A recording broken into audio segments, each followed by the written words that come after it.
सहनाववतु सहनौ भुनक्तु सह वीर्यं करवावहै तेजस्विनावतीतमस्तु मा विद्विषावहै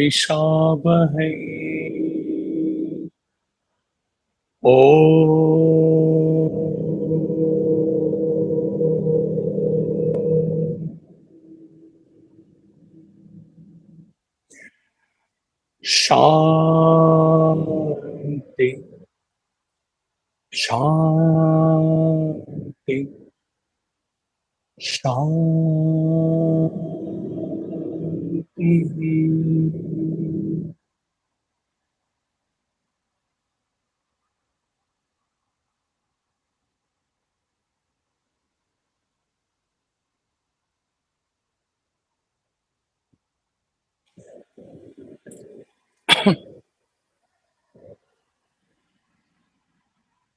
So in the last Moksha Gita session, it was on the state of Jivan Mukti. Now we will deal with the last two sessions, chapters to conclude this Moksha Gita Yajna. One is the Brahmopadesha, and the last one is the realization of self, after which, in any way, in a Guru Shishya Parampara, there is nothing left.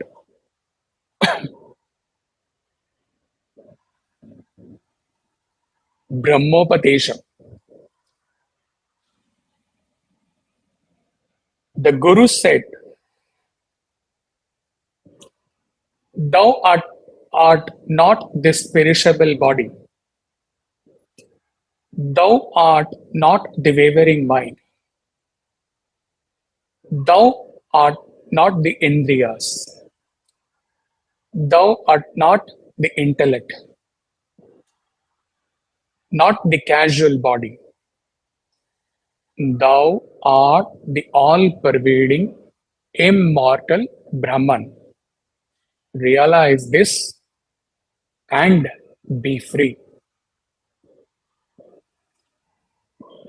All these are covered in the first paragraph, first line, first verse, first line of the Nirvana Shatakam. Mano buddhyahankara chittaninaha.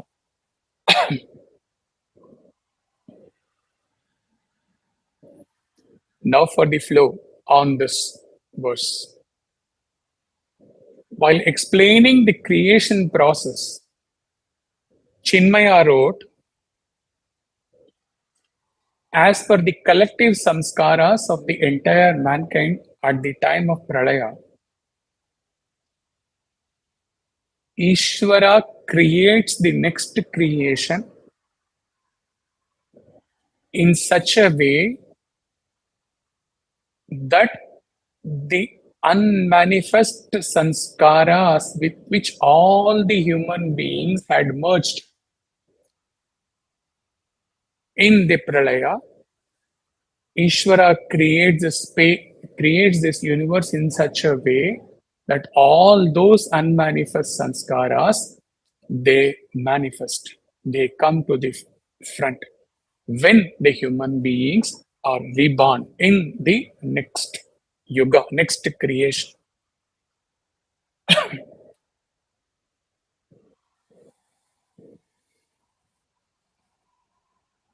They continue from where they had perished.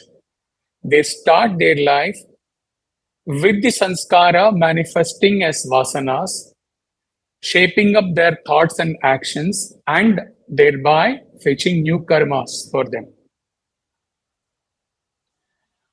At an individual level, even when the present creation continues without perishing,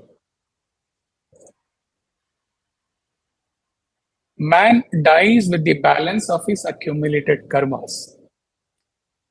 For clearing the karmas, he has to have a medium for existing in future births. That medium is his body, mind, senses, etc. His karmas stored in the causal body gets retrieved and he undergoes the prarabdha to clear those karmas. This body, mind, senses have come and gone so many times in so many births. Here Acharya says, my son, you are not your body, mind, senses, intellect, causal body. These are all the limited equipment with which you are existing in this limited creation for a limited time. In and through all your births, you are ever one changeless, birthless, deathless reality. You are verily the Atman, which is not different from Brahman. Next verse, fourth one. Few of them have been skipped in between. Thou art timeless, spaceless, deathless, changeless, endless, beginningless, motionless, desireless, faultless, actionless Brahman. Realize this and be free. You are beyond the operation of time and space. Commentary of Krishnanandaji, glimpses. Nothing of the relative world is your real nature. You are the Atman. You are Brahman. You are without internal or external differences. You are the experiencer of everything. Realize this and be free. Next, fifth verse. Thou art indivisible, partless, and infinite. Thou art birthless and deathless. Thou art immutable and self-luminous, eternal, perpetual, and self-contained. Realize this and be free. Commentary. You are immutable and self-existent. You are fearless, for you are Brahman, which is fearless. You have no desires, for you are full. You are without differences of body, for you are infinite consciousness. Time and space limit, time and space, they limit the absoluteness, and you are not this because you are infinite. You cannot be limited. You are divisionless and partless, for you are spaceless. You cannot change and perish, for you exist in all places and all times. You cannot come to end, for there is nothing beyond you. You have no source, for nothing existed before you. You are the causeless self. You have no faults or sins, for you exist as the secondless purity of oneness, Niranjana, spotless. You shine by your own light, and even the sun has no luster before you. You are self contained, for you are both existence and the content. Realize this and be free. Next, sixth verse. Thou art Anandamaya Purusha. Thou art Chinmaya Brahman. Thou art Jyotirmaya Atma. Realize this and be free. You are Anandamaya, the mass of bliss. All other sources of happiness are your own reflections. You are a mass of chit, which is objectless and free from thought. You are mass of effulgence. Who can show a light to you? The flow from within. Anandamaya, last session, if you remember, you are Anandamaya for those who are trying to grasp your state with their intellect, with their senses. You are Ananda. Whereas, as pure self, you may be the source of Ananda for the entire mankind, but you are not blissful in the way mankind may see and understand you. Like many or few message after the bhajans that, oh Guruji, you are in bliss. So that is their understanding. It was explained that because ultimate level, one can only understand as extremely happy or blissful. Because go back to the first session, purpose of human birth, that is what man needs, happiness. So one can understand a Mahapurusha only at the highest level of happiness, which they call bliss or Anandamaya. The sage from Ananda Kutir, what he did, he beautifully brought in two things. Anandamaya Purusha. For the world, you may be Anandamaya. Within, you are Purusha. As Purusha, there is no one in you to declare that I am Satyam Jnanam Anantam or I am Satchit Ananda. I am Anandamaya. So, both of them. For the world, you are Anandamaya. Within, you are Purusha. Shivanandaji Maharaj combines both and says, you are Anandamaya Purusha. How beautiful.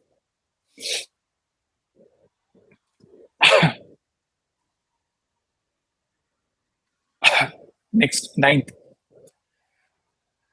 That Supreme Brahman, which is a immortal self of all, which is the beginningless entity, which is immutable and infinite, which is beyond the reach of mind and speech. That Brahman you are. Meditate on this, realize this, and be free. In the commentary, Maharaj loads dynamite like powerful expressions for this verse. Krishnanandaji Maharaj. He says, you are Brahman, which is Satya, Jnana, Ananta, Akhanda, Shashvata, Amrita, Abhaya, Avang Manas Gochara, Ekarasa, Nitya, Shuddha, Siddha, Buddha, Mukta, Prajnana Gana, Swayam Prakasha, Advaya, Nirguna, Nirakara, Paripurna. That Brahman you are. You are that Ekam Sat. Fear not. You are the most blessed supreme being. Realize this and be free.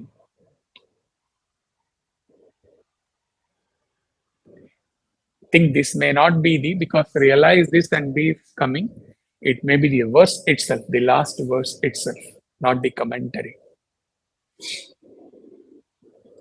Now coming to the last chapter, realization of this self. After this, the Guru, the Shishya has to part from the Guru.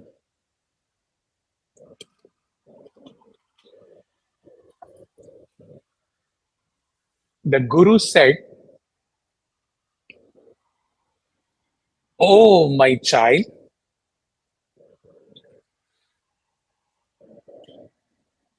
has your delusion been destroyed? Have you become fearless now? Have your doubts been removed? Are you resting now in your own Satchit Ananda Swarupa? I have declared to thee the profound secret of Vedanta, the essence of Vedas. Moksha Gita is one single treatise which covers the entire essence of all Upanishads in one Gita. There is nothing which has not been dealt in this one treatise. Ashtavakra Gita is post realization, but this, it starts from the essence of the Prakarana Grantha and explains you what is Maya, what is Avidya, all everything starts with that. And it teaches you the Panchakoshas. All those things, it takes you through whatever you have to know in Vedanta. And after explaining everything, it escalates to the highest level and it teaches you the state of Jivan Mukti. And then concludes with the Brahmopadesha and concludes with the disciples' realization of self. What else is left in Vedanta? For Shravana, Manana, Nididhyasana, everything is covered in this one treatise. So, the Acharya rightfully says, I have declared you the essence of Vedanta.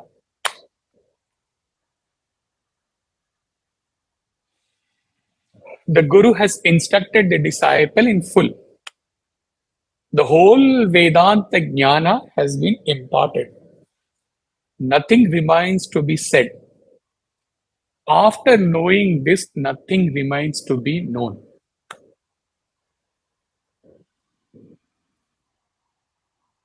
Now for the flow from within.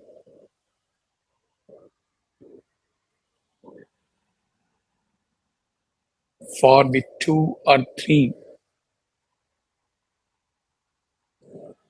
who can relate themselves to this flow which is coming.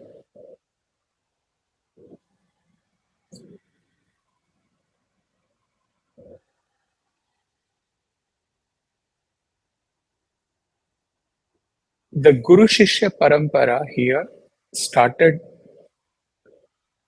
somewhere around May 2011.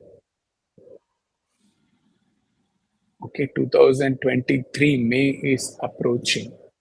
So 12 years. Whatever has happened in this particular Guru Shishya Parampara, which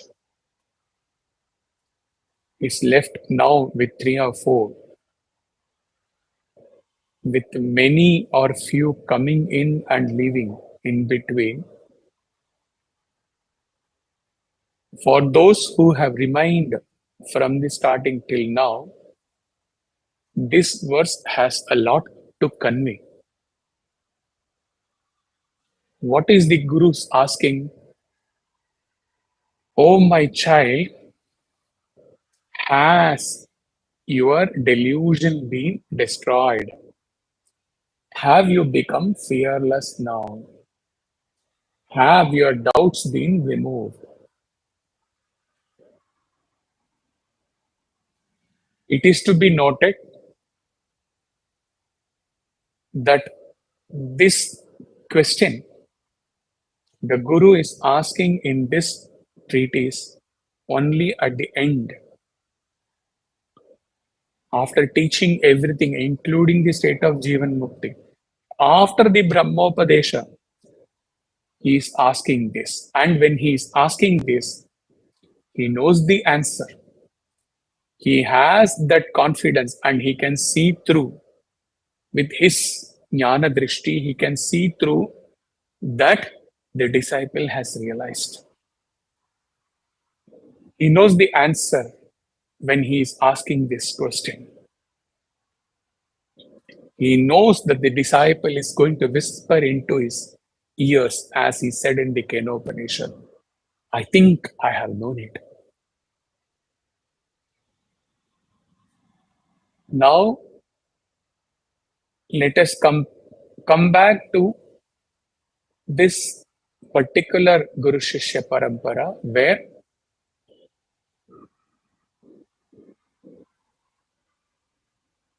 two were from the beginning, out of the remaining four, and the two joined later on, one soon and the fourth one later on.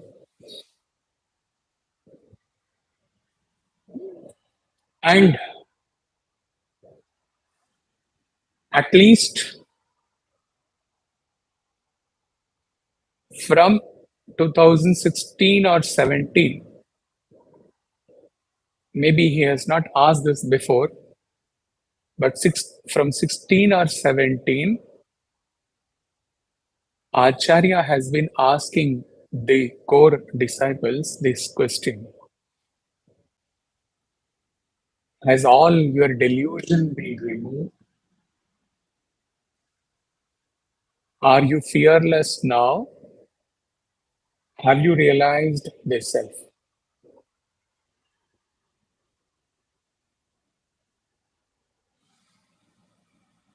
Maybe he would have asked you 100 times, or if not more. Why? Because he really wanted you to run in this path. Or as per the mother-child uh, session given to you, he wanted the child to fly at par with the mother, not below. He has been asking through mails, then through Viber, then through WhatsApp, then through never ending sessions, weekly video talks, and WhatsApp messages, etc. etc. It is to be noted that all this is not possible in the Kali Yuga. When both Guru and the disciples are Grahasthas. And the realization with respect to this Guru Shishya Parampara for him at a practical level, not realization at absolute level, the awareness at the practical level dawns on him when he reads this verse. This one-to-one attention, monitoring, scolding, and sometimes embracing works very well if the Guru and the disciple are in the Himalayas or Rishikesh or any such place in a kutir, when the disciples do not have the excuse of attending to any other dharma other than sadhana and nididhyasana on the daily posts given by their acharya in the kutir. Whereas While both Guru and the disciples are in this world, in Grahastha life, then what a Guru can do or what he can do is just to give without even thinking to whom he is giving, leaving the rest totally to God's will. He cannot expect that his disciple will rise beyond all the grahastha life, beyond all compulsions, all duties, all disturbances related to the worldly life, all the challenges which are there in the worldly life, at home, in career, etc., and run along with the Guru at his pace. If at all any disciple has been able to run, it is good, but it is not possible and he should not have expected. Thus, in relative terms, in worldly life, Guru cannot expect anything from the disciple. This has been realized in a very hard way after 12 years. Whereas, if you go to a dedicated Guru Shishya Parampara in the Himalayas, there also the Guru may not and he should not expect. But in such an environment, the expression changes from the Guru should not expect to the Guru need not expect. Why? Because the disciples have left everything and they have walked into the kutir only to be in the Shravana Manana Nididhyasana 24/7 in the kutir at the feet of their guru, and they have left all other dharma. They have left all other compulsions and challenges behind. They have left their parents, they have left their family. So there, the guru need not expect from them. Everything flows, everything happens automatically.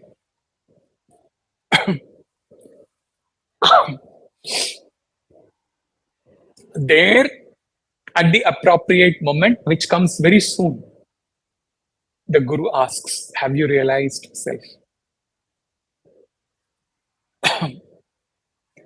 Answer would follow, of course, but this one question from the Master, that whisper, has your delusion been removed? My son, have you realized the self? There he may ask only once when he knows the answer, which is going to be in the affirmative. There, this question from the Guru is the greatest Mahaprasad, greatest gift, greatest grace a disciple can ever get in the Guru Shishya Parampara, in his goal towards self-realization. Because the unspoken communication, heart to heart, soul to soul, source to source, is that the disciple knows that he has asked me this question now only once when he knows the answer. And as though I have been waiting for this question for yugas, for births together. And my master has asked me this question. There cannot be any other gift which a disciple can have except for this question from his master.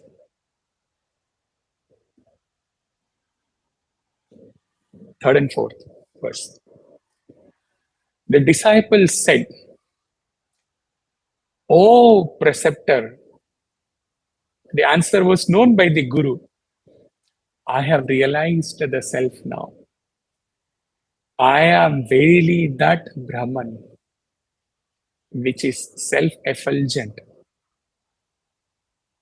one without a second,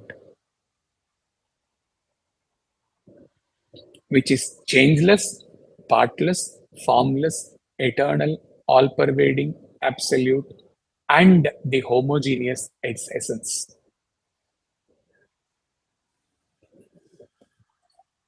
The disciple realizes his eternal self and gives expressions to the rapture and ecstasy of Brahma Anubhava. Krishnanandaji's words. The force of the penetrating words of the Guru unveils the self enveloped in ignorance. The mere knowledge of the fact of the undividedness of consciousness and the divisionlessness of existence makes one rest in the state of absolute Brahman. When faith is turned from the universe into the inward truth and intense meditation is practiced, the goal is reached. At once, the great reality will reveal itself. The Uttama Adhikari, who is best suited for the practice of Vedantic Nididhyasana, does not require much time for self-realization after receiving the instructions from his Guru. Shvetaketu realized the self by hearing the declaration of the self identity nearly 9 times. Janaka realized the self merely by hearing a song declaring the nature of reality. The highest kind of aspirants realize Brahman with much ease and without many obstacles. Now for the flow. Having clearly explained what flowed with respect to the first verse,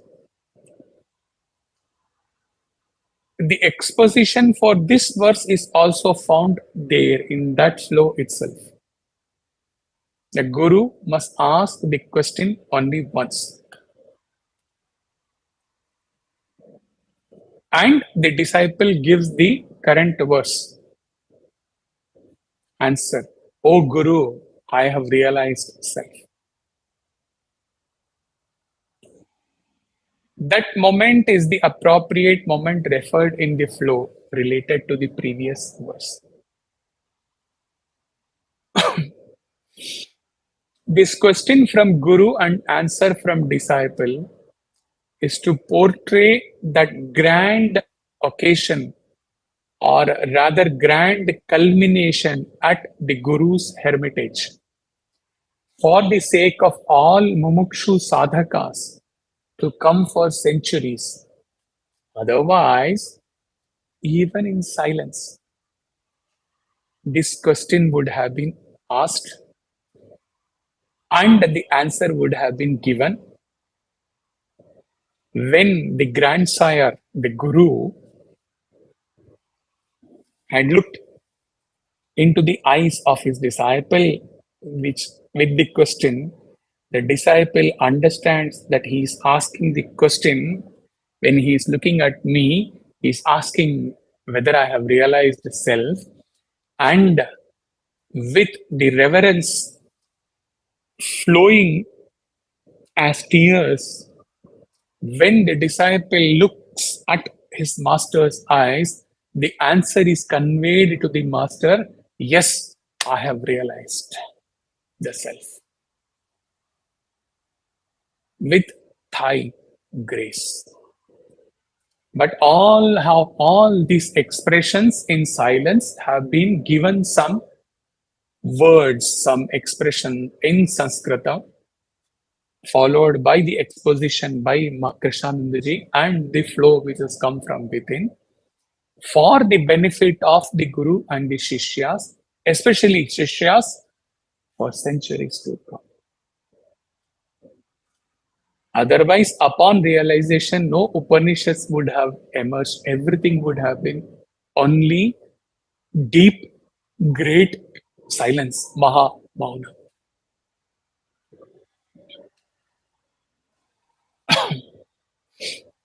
The Shishya is continuing. I am Satchit Ananda Brahman. I am pure, infinite, unattached, timeless, motionless, deathless, decayless, and fearless. I have no connection with the body and mind. I am actionless, formless. The disciple declares the state of this highest realization of self. I am the blissful, blessed Brahman. I am means not this body, source within. I am the source of the great Omkaranada.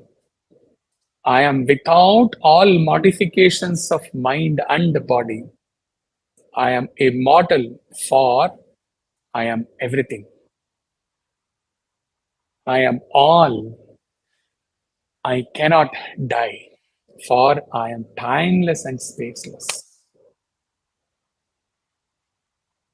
I am without beginning, middle, and end. I am eternal, pure, perfect, free, and unattached. I alone exist, or rather, that alone exists. There is nothing but myself, or there is nothing but that is. I alone am. I am bliss absolute. Satchit Ananda has been poured in a recent Atma Bodha verse, which you should all have contemplated. Of course, this was written a while ago, so you have to go back. Much earlier verse of Atma Bodha describes about the Satchitananda. Like Anandamaya Purusha was explained, Satchit Ananda Brahman. For others, it is Ananda. For within, it is Satchit.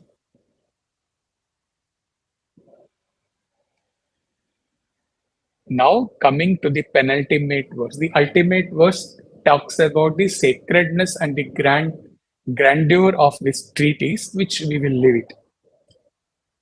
Ultimate, we can say, the verse. This has been given, maybe given in couple of sessions before itself, when towards the conclusion of this session about talking about the state of the Jivan Mukti, Jivan Mukta Purusha.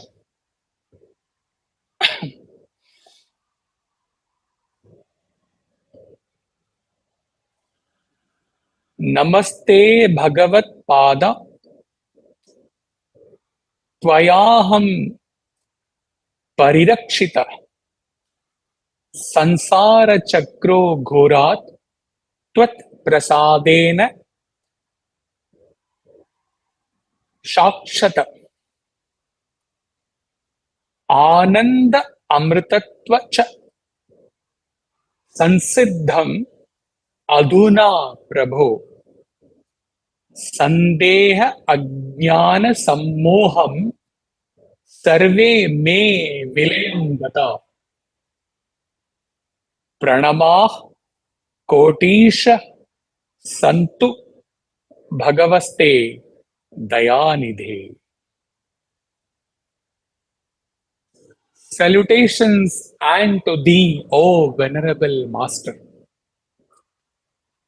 Thou hast saved me from the wheel of birth and death, sansara chakrato ghora. Through thy grace, I have attained immortality and eternal bliss Ananda Amrutatva. All my doubts, delusions, and ignorance have vanished. Sandeha Ajnana Sammoham Sarve Me Vilayam Kata. Crores and crores of prostrations, pranama, kotisha, unto thee, O merciful Lord, Bhagavaste Dayanidhi. O Guru, without thy infinite compassion, no self-realization was possible, is possible. Thy grace comes in the form of self-effort and meditation, and thy grace alone removes my ignorance. Sadhana is possible only with thy blessing. If thou turnest away from me, truth will turn away from me.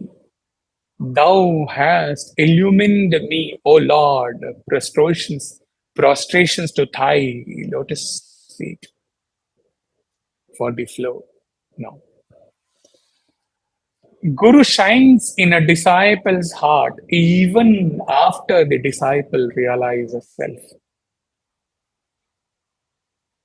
Though Nirvan Shatakam says, Na Guru Naiva Shishya, still, for the disciple who has crossed the ocean of samsara, the thought, the feeling that it is all due to his Guru can never vanish from his heart till his last breath.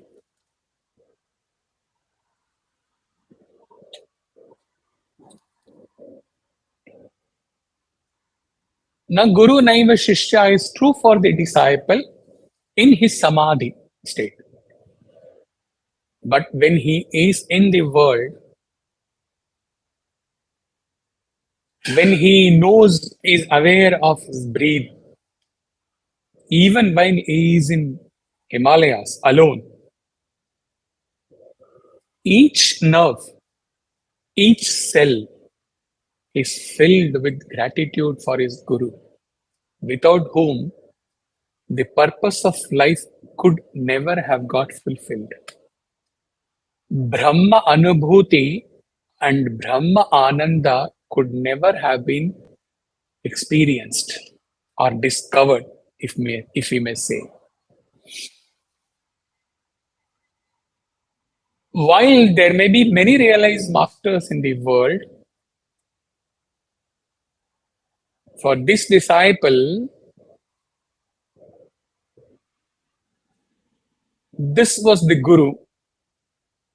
For say, for the disciple, say, you can take this Guru Shishya. Later on, he'll come to him as disciple. For this Guru Shishya Parampara, or for any Guru Shishya Parampara, for a disciple, a Guru is chosen by God to knock the door of the disciple, take him on his lap, give him endless discourses. And in this GSP, the first verse, the discourse started from the first verse from the Brahma Sutras, Athato Brahma Jignasa. And he proceeded to give the first ever discourse on the Sadhana Chatushtaya, 2011. Whereas for him, as disciple, it's a different picture.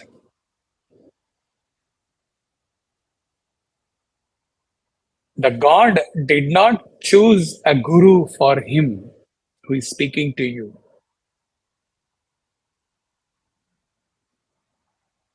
For him alone, it is as though for the world, the God, Satya Sai, may have crores of things in his mission. For him, it is as though God descended in Parthi only to transform him. In his case, God did not choose any guru.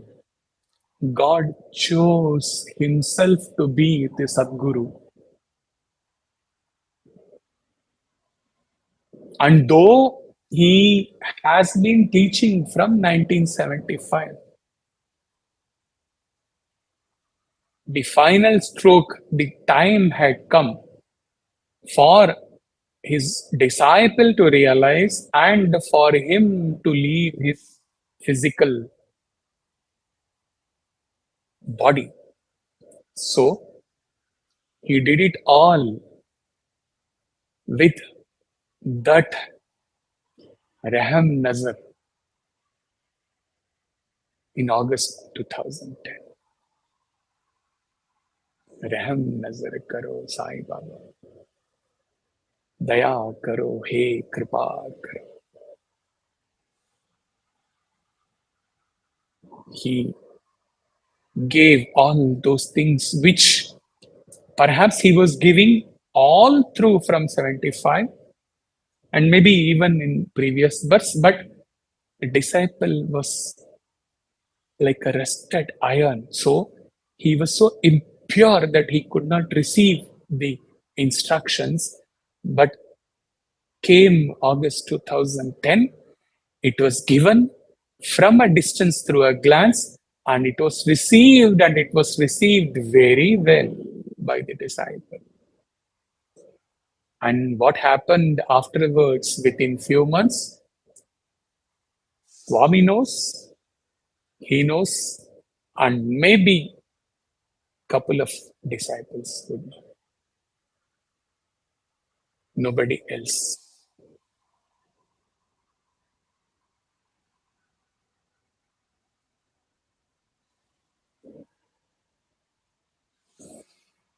A verse from Guruvachaka Kovai.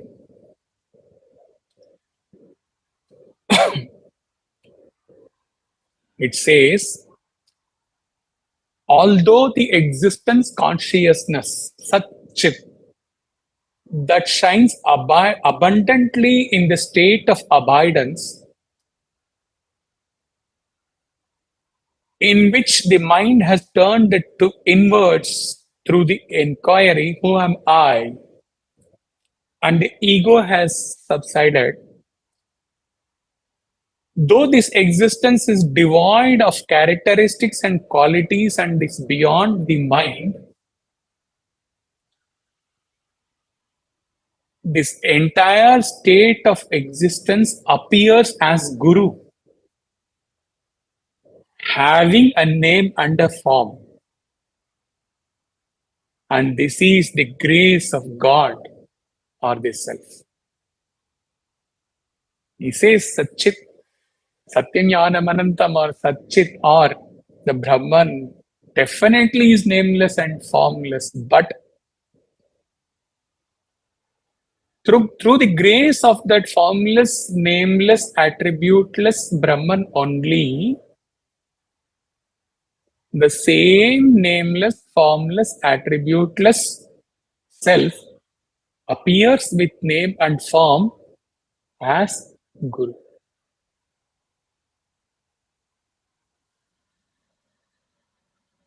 In the verse, it is clearly taught that self alone is the Guru. Self alone is God. Self alone is grace. Although self, which is God, has no characteristics or quality, because of its abundant grace towards the devotees, it assumes characteristics and qualities and appears in the form of a Guru in order to save them. Thus, grace, God, Guru, and self are one and the same. Couple of verses from Viveka Chudamani, echoing the same essence of Guru Vachaka Kovai and even the Moksha Gita verse.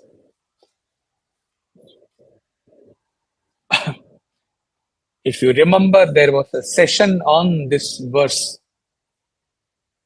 Namo Namaste Gurave Mahatmane. Salutations to thee, O noble Guru, who art free from attachments, best among the noble ones, the embodiment of the essence of eternal, non dual bliss, who art endless, ever the limitless ocean of mercy. Verse number 487. Next, 488. Yatkataksha, whose glance like a cascade of moonbeams has removed my fatigue caused by the miseries of the world and taken me to the indestructible bliss of infinite splendor, the Atman, in but a moment.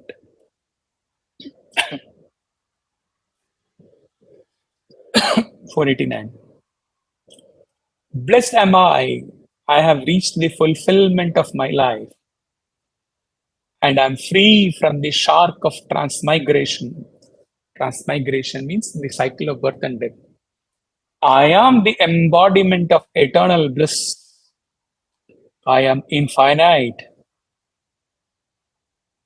all by your grace.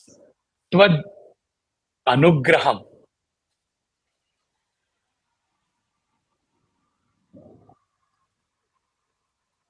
Few verses from Ribhu Gita.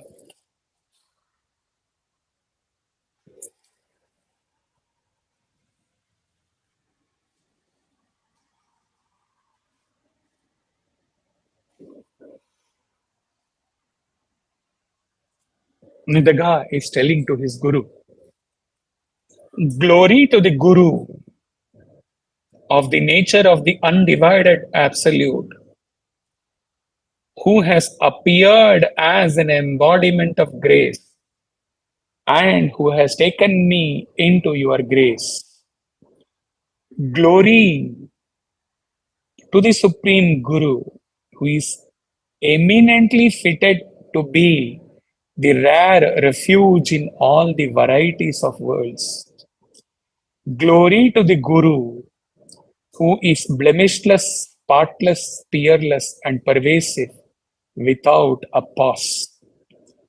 Glory to the Guru, who is Supreme Shiva, the higher than the highest, the Supreme Self, the Supreme Brahman.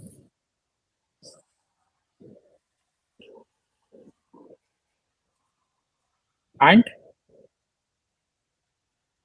the last piece of advice from the Guru, after the disciple has realized the self, son, you have attained intense, steadfast, complete knowledge of the Supreme Brahman.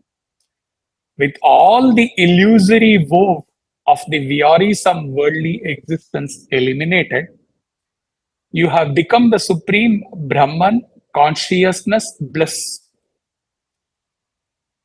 Though this is true, still pursue the I am Brahman certitude ardently and pauselessly every day, and abide in your natural state until you attain Videha Mukti, disembodied liberation.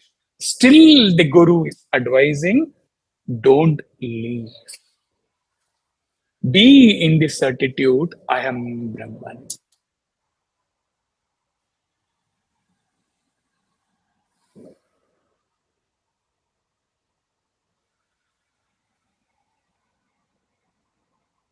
Thus ends the journey of Moksha Gita, which started couple of years before, was left in between, and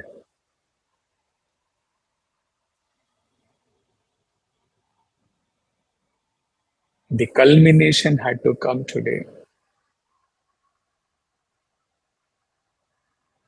regardless of who is attending and who is not attending. Because as per the flow which came from the source for some of the verses today, When all the expectations of Guru is gone, even the expectations that his disciples have to attend and take the benefit one to one in this aura, that must also go. And as though confirming to that, only one disciple attends in the kutil.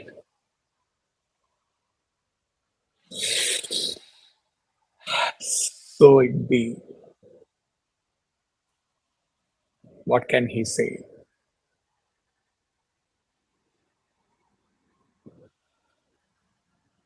He can only bless. There's nothing except blessings and love.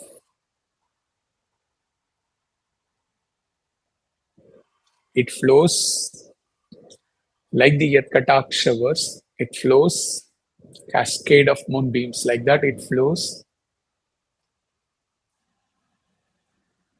The disciples can choose to swim in that or to stand apart from that and let it pass without touching them.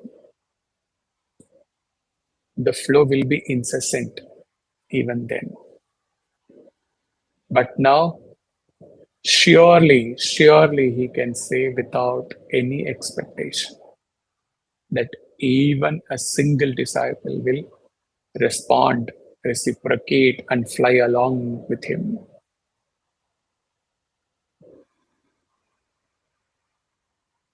And rush towards the goal of self realization. No hopes, no expectations.